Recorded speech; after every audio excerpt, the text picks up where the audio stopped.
Halo semuanya, perkenalkan nama saya Dona Kurniasari. Kami dari kelompok 4 akan membahas materi tentang Decision Support System. Anggota kelompok kami ada Ica Petrisia dan Alexander Yosi. Berikut adalah latar belakang dari Decision Support System. Di sini kami akan membahas 3 rumusan masalah. Dan ini tujuan dari materi yang akan kita bahas.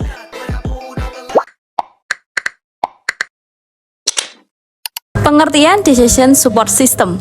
Sistem pendukung keputusan, SPK atau dalam bahasa Inggris disebut Decision Support System, adalah sistem berbasis komputer yang membantu proses pengambilan keputusan untuk mengatasi masalah yang semi terstruktur. Semi terstruktur artinya masalah tersebut memiliki beberapa aspek yang jelas dan terdefinisi dengan baik. Namun juga memiliki aspek yang tidak sepenuhnya jelas dan membutuhkan pertimbangan serta intuisi dari pengambilan keputusan. Teori Decision Support System. Ada 3, yaitu ilmu keputusan atau decision science.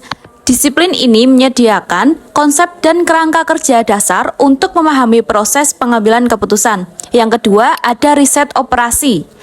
Bidang ini menawarkan berbagai teknik analisis kuantitatif yang dapat digunakan dalam DSS. Yang ketiga, ada sistem informasi manajemen. Disiplin ini berperan dalam pengembangan dan pengelolaan sistem informasi yang digunakan dalam organisasi.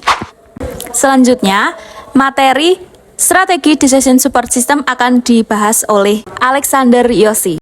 Halo semua, perkenalkan nama saya Alexander Yosi Kurniawan Darsono. Pada kali ini saya akan menjelaskan strategi Decision Support System. Untuk langkah yang pertama adalah memahami jenis keputusan yang akan didukung oleh DCS serta kesulitan yang dihadapi oleh para pengambil keputusan. Untuk yang kedua, desain sistem. Pilih perangkat lunak dan perangkat keras yang sesuai dengan kebutuhan dan kompleksitas DSS. Langkah ketiga, lakukan uji coba sistem dengan sekelompok pengguna terbatas untuk mengidentifikasi dan memperbaiki masalah sebelum mengimplementasi secara menyeluruh. Untuk langkah yang keempat, lakukan perawatan secara berkala untuk memastikan sistem tetap berfungsi dengan baik dan mengikuti perkembangan teknologi yang terkini. Dengan menerapkan strategi-strategi ini, organisasi dapat mengembangkan dan mengimplementasi DSS yang efektif untuk mendukung pengambilan keputusan yang lebih baik dan lebih strategis. Gaya Decision Support System. Gaya atau style Decision Support System DSS bisa dibedakan berdasarkan beberapa kriteria. Yang pertama, struktur masalah. DSS Model Driven. Gaya ini berfokus pada penggunaan model matematika dan statistik untuk menganalisis data dan menyajikan rekomendasi. DSS Data Driven. Gaya ini menekankan pada eksplorasi dan analisis data secara langsung. DSS Knowledge Driven, menggabungkan data dan model dengan keahlian pengetahuan dari pakar domain. Tingkat dukungan keputusan. DSS Pasif, menyediakan informasi dan analisis data, tetapi penggunaan sendiri yang harus menarik kesimpulan dan membuat keputusan. DSS Aktif, menyajikan rekomendasi dan saran keputusan berdasarkan analisis data dan model yang digunakan. DSS Kooperatif, bekerja sama dengan pengguna dan pengambilan keputusan. Yang ketiga, tingkat keterlibatan pengguna. DSS Web Based, dapat diakses melalui web browser.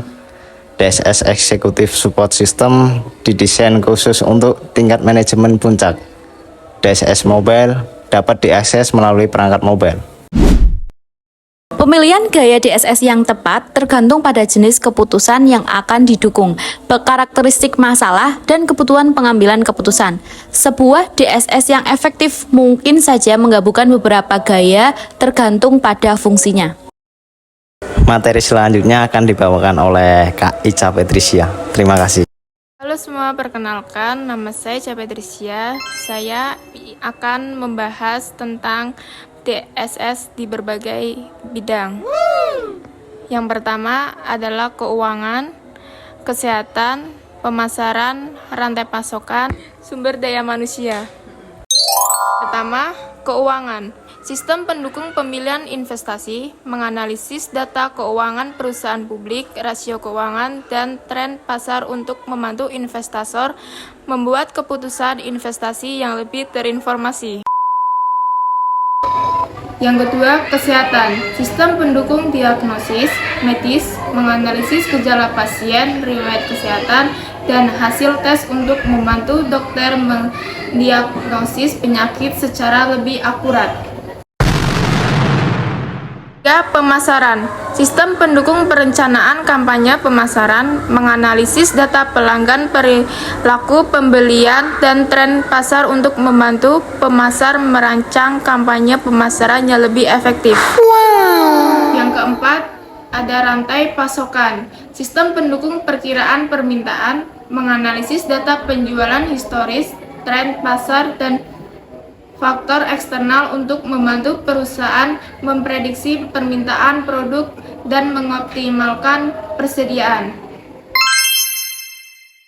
5. Sumber daya alam. Sistem pendukung rekrutmen, menyaring resume kandidat, menilai keterampilan dan pengalaman, serta membantu perekrut mengidentifikasi kandidat yang paling sesuai dengan lowongan pekerjaan. Nah, kesimpulannya, Decision Support System atau DSS adalah perangkat lunak canggih yang berperan sebagai sistem dalam pengambilan keputusan, khususnya untuk menangani permasalahan semi terstruktur. Dengan penerapan DSS yang tepat, organisasi dapat membuat keputusan yang lebih berinformasi, strategis, dan menguntungkan. Kedepannya, teknologi DSS akan terus berkembang dan menghadirkan solusi yang lebih mutakhir untuk permasalahan pengambilan keputusan yang semakin kompleks.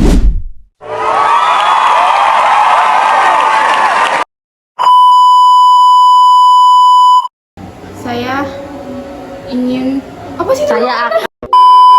Kami dari kelompok Prabowo. sistem pendukung rekrutmen, menyaring resume